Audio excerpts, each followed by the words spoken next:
Hi, I'm Lindsay Hull, Head of Thought Leadership at S&P Global Sustainable One. And I'm Esther Wielden, a Senior Writer on the Sustainable One Thought Leadership team. Welcome to ESG Insider, an S&P Global podcast where Esther and I take you inside the environmental, social, and governance issues that are shaping the rapidly evolving sustainability landscape. On this podcast, we speak to stakeholders from all different parts of the sustainability value chain: banks and asset managers, scientists and academics, policymakers and standard setters. Well, today we're speaking to the world's largest asset owner. Asset owners come in different forms, such as pension funds, endowments, and sovereign wealth funds. Today's guest is from Norway's $1.7 trillion sovereign wealth fund, Norges Bank Investment Management, or NBIM. NBIM manages the Norwegian government pension fund Global. And this fund, as Lindsay said, is the largest owner of the world's stock markets. It owns about 1.5% of all shares in the world's listed companies, or about 9,000 of them. And that's a lot of influence. That's right. And as we'll hear from today's guest, NBIM engages with many companies directly on environmental, social, and governance issues. I spoke to Carine Ihenacho, NBIM's Chief Governance and Compliance Officer. She explains how the asset owner is approaching engagement and divestment. She tells us about the climate action plan she helped design and implement. And we'll hear how NBIM is leaning into its responsible investment ethos amid the ESG backlash occurring in some parts of the world. Here's Carine, who starts off by explaining some of NBIM's background. So NBIM is a really big fund. We were set up not that long ago, if you think about it. It was in the sort of 20 plus years ago. And the thought was that the country's revenues, that Norway's revenues from oil and gas should not only benefit the generation that found the oil and gas, but also future generations of Norwegian. So it was set up so that all the revenues from the oil and gas activities that the government got was put into the fund to invest in financial assets abroad. And every year we take a little bit out of the fund to top up the national budget. So that money has grown over time. So now we are a really big fund, around $1.7 trillion. And we invest in listed companies around the world. So we own roughly, a small part of around 9,000 companies in more than 70 markets. So that's around 70% of the fund. In addition, up to 30% of the fund can be invested in bonds, fixed income. And then we have a small part of the fund that can be invested in real estate and also renewable energy infrastructure. And in addition to the fact that we are very big, global, we also a super long-term fund, because the whole point of the fund is that we should be there for future generations. So in a sense, we should be there for eternity. I mean, who knows how long we're going to exist, but the whole point is that we have to think very long-term with everything we do. Obviously, both sustainability and ESG are incredibly long-term. What should our listeners know about NBIM's approach to sustainability and ESG? Absolutely. The way we work with ESG is very much linked to the fact that we are long-term. Because what we strongly believe is the way we engage and work with ESG issues will affect the fund's long-term return. So for us, it's really about dealing with financial risk and opportunities. And I'll give you an example. We own a small part of the world economy by owning roughly 1.5% of every listed company in the world. And so how the world economy is doing is, over time, is directly going to influence the value of the fund. So if the economy is not dealing with systematic big challenges like climate change, that is definitely will impact the world economy and also the fund. It will impact issues like inflation, the value of assets, and then indirectly the value of the fund. But also how our individual companies deal with the sustainability challenges that are facing them, such as climate risk, such as human rights, such as pollution, will also affect the company's long-term value creation. And that's where we get our money from. So it will also affect the value of the fund. So both on a big scale level, the world economy, and a smaller scale level, the individual companies we are investing, on both of those levels, it's important that we look at ESG issues, that we look at, the many sustainability challenges and opportunities facing the world and the fund, and work as actively as we can with it. And you mentioned climate change as one of those big systematic challenges.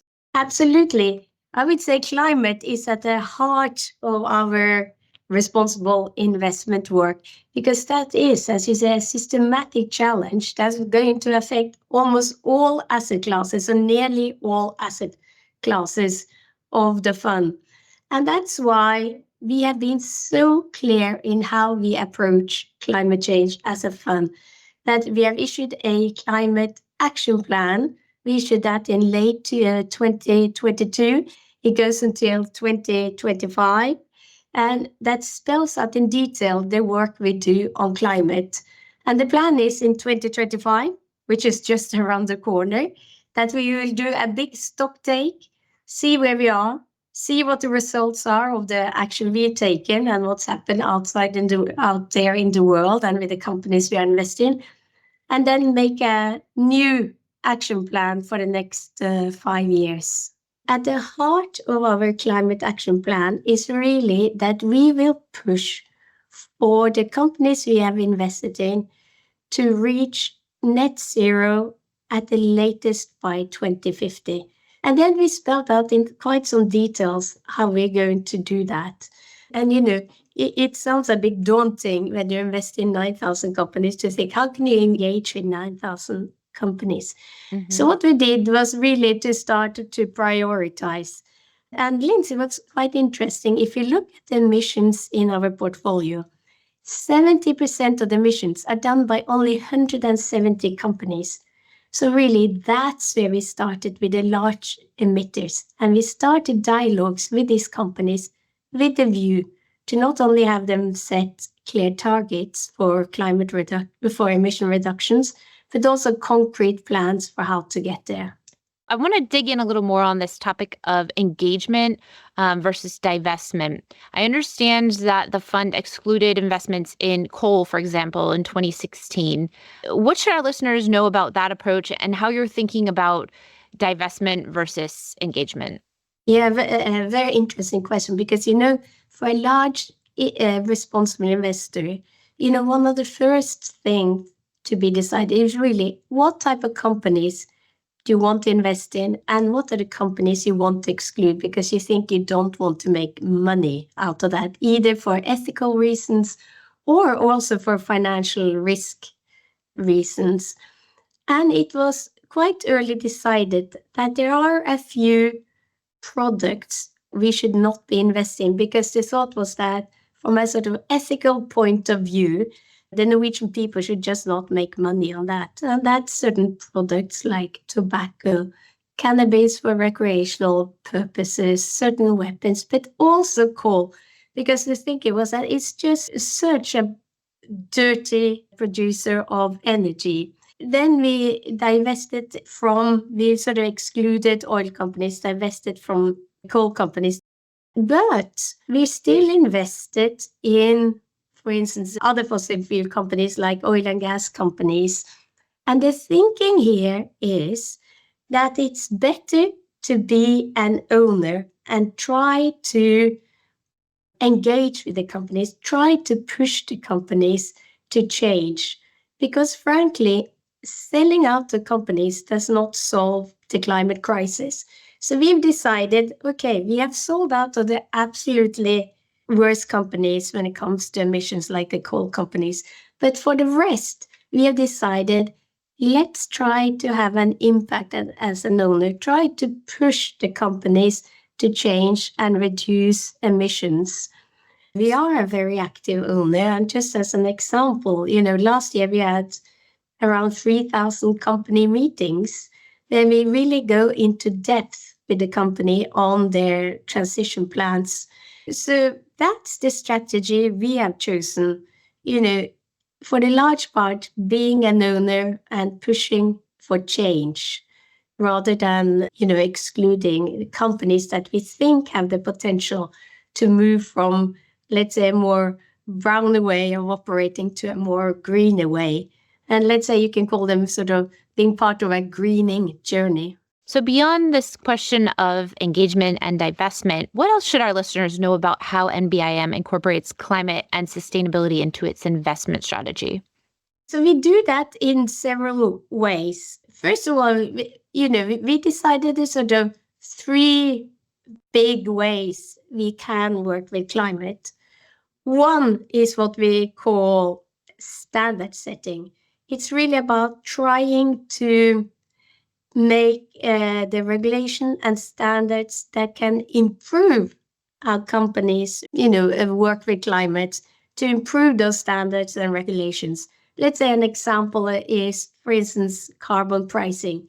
Carbon pricing really can change companies' behavior. So it's the whole area around standard setting that has a lot impact on many companies. So that's one way we can work. The next way is to look at the whole portfolio from a sort of risk perspective. What is the risk and opportunity perspective? How is the whole portfolio come together? If you look at the total of the portfolio, where do we have the most climate risk and where are the most climate opportunities? And that means we invest more in climate in companies that can provide a solution to the climate issues, and invest somewhat less in companies that we really think would more struggle to get to a net zero 2050 solution and really struggle to, have a valid business proposition in a low carbon society. Some of the companies we also decided to divest from, not from a sort of ethical point of view, but purely from a risk perspective, because we think their business model, is just not valid in a low carbon society. So we have probably divested from around 150 companies based on that. So that's the sort of a portfolio view. And then we look at individual companies. How can we push them? And that goes back to what I talked about earlier about meeting with the companies, try to engage on target setting, but also on their transition plans. So it's meeting with the companies, but it's also voting on the company's annual general meeting, because what we can do is where we think the company has not taken the necessary action to deal with climate, it's also possible to vote against one or more of the company's board, which we have decided to do. So it's a sort of three-pronged way of tackling or working with the issue. You talked about risks and opportunities, so let me dig in some there. What are some of the biggest risks or challenges that you're facing in the current landscape as it relates to sustainability? I mean, we talked about climate, and I think climate an obvious risk. We have looked at many scenarios of the value of the fund with an orderly transition to in line with the goals of the Paris Agreement, or a more disorderly transition. And even with an orderly transition in line with the goals of the Paris Agreement, some scenarios says that we lose 10% of the value of the fund. So clearly, this is important. But in addition to climate, there's also a lot of other risks facing the fund, of course, and we work with various scenarios to look at that. You have the whole geopolitical risk spectrum that's out there now. Clearly will impact or can have the potential to impact the value of the fund. The issue that everybody loves to talk about these days, AI. That of course has impacted the value of some companies tremendously already. Just look at the big US tech companies, the Magnificent Seven. But we believe AI, will also impact maybe all the companies in our portfolio, depending on how they start to work with AI and also the business models that may be threatened by AI. And in addition, you have the challenges related to other sustainability issues such as nature, biodiversity, pollution, environment outside of climate, and also a lot of the issues we look at are related to human rights in supply chain. So it's plenty to keep us occupied from a risk perspective. But I think in many ways, that's what makes finance so interesting, right? Like all of the world's issues are sort of you have to take all the world's issues and sort of come together when you invest in companies and the world economy. Absolutely. And if you don't mind, I'll ask a sort of US-centric question. There has been in the US some backlash against ESG, and NBIM CEO spoke to CNBC in April 2024, and he reiterated the fact that while some people are pulling away, that actually gives NBIM a better opportunity to phase in or lean in. Can you talk to me about how NBIM is leaning in the face of backlash in some parts of the world? Absolutely. And, we are concerned with this backlash because we do see other asset owner managers sort of taking a step back. And that can also mean that the companies do not feel the sort of pressure to really work on emission reduction targets. And yes, so we are concerned. But as you say, we think that it's even then more important that we lean in on the issue and have a clear voice and say, for us, ESG is not about politics. I know it's to a certain extent become a political discussion in the US, but we don't look at this from a political perspective. We look at it from an investor perspective and from a long-term value creation perspective. So for us, it's really about risk and opportunities. So we really want to emphasize, the link between ESG and long-term financial returns. We are a financial investor. We want to make long-term returns to benefit future generations of Norwegians. And we believe absolutely to do that, we have to consider ESG issues. And I know ESG has a sort of, different people put different meanings into ESG, but for us, it's really sort of a common term for many sustainable risk and opportunities we have to tackle and deal with as an investor. Thank you for clarifying that approach. On this topic of risks and opportunities, you talked a little bit about how NBIM is looking to invest more in those companies that provide solutions. Can you say a little bit more about where you've seen opportunity? Yes. First of all, we have a separate mandate for renewable infrastructure investments. We got that a few years ago, and we're stepping slowly up the investments we're doing there. It's mainly been in wind and solar up until now in Europe, but we are now also looking at other places. So that's definitely an area where we're looking to invest more in the opportunities in the wind and solar space. Of course, the returns have been somewhat more challenging the last few years, but definitely that's an area where we'll be more active in the years going forward. Then we have a specific within our active equity management side. We have a specific mandate that looks at investments in the energy transition. So that also includes company providing solutions for a lower carbon future, such as, more from the technical perspective, but also, looking at alternative forms of energy. So it's sort of, we look at it from a whole host of different areas. Okay, thank you. I know we're just about out of time, but one last question I had was, you spoke to my podcast co-host at Climate Week NYC in 2023, just about a year ago. And in that interview, you highlighted the sense of urgency around climate and decarbonization.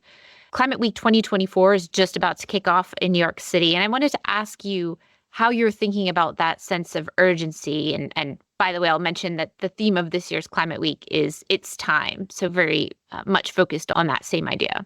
Yes, I'm very much looking forward to the Climate Week, actually. So I hope to see you there. But yes, this sense of urgency has become no less this year than last. The climate is just getting worse. Emissions are not getting down, so the urgency to do something should be even more during this climate week.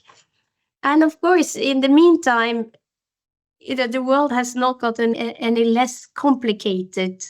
And there's a lot of issues companies and politicians have to deal with. It's a sort of geopolitical, difficult world.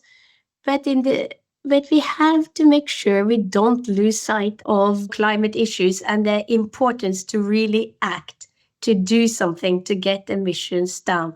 I mean, we've seen every year is a record of heat, many places in the world. And we're starting to see really how climate affects the real economy.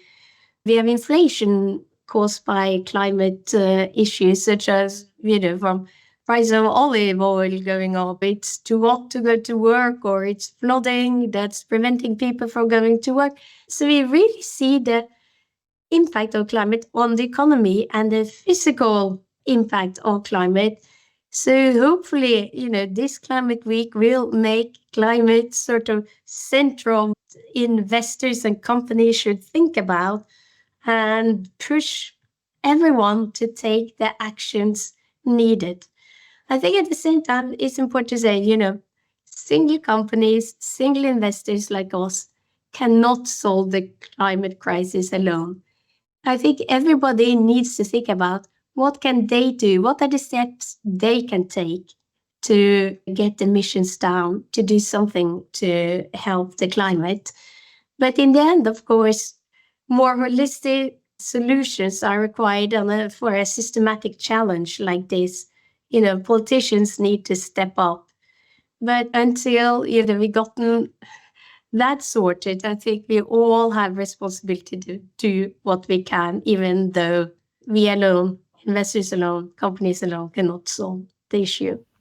So we heard today how the world's largest asset owner is approaching big issues like climate change by taking the long view. Carine described how NBIM is exerting its influence by engaging with companies in its portfolio. And she said that for NBIM, ESG is about long-term value creation, not politics. On the climate side, we heard that NBIM is prioritizing its engagement with companies by really focusing on working with the small subset of highest emitters in its portfolio. And Carine said that the asset owner is investing in companies that can provide solutions to climate change. We also heard what Carine is expecting from Climate Week NYC, which kicks off this Sunday, September 22nd. Lindsay and I will be back next week with special episodes from our on-the-ground coverage of Climate Week NYC, so please stay tuned. Thanks so much for listening to this episode of ESG Insider. If you like what you heard today, please subscribe, share, and leave us a review wherever you get your podcasts. And a special thanks to our agency partner, the 199. See you next time.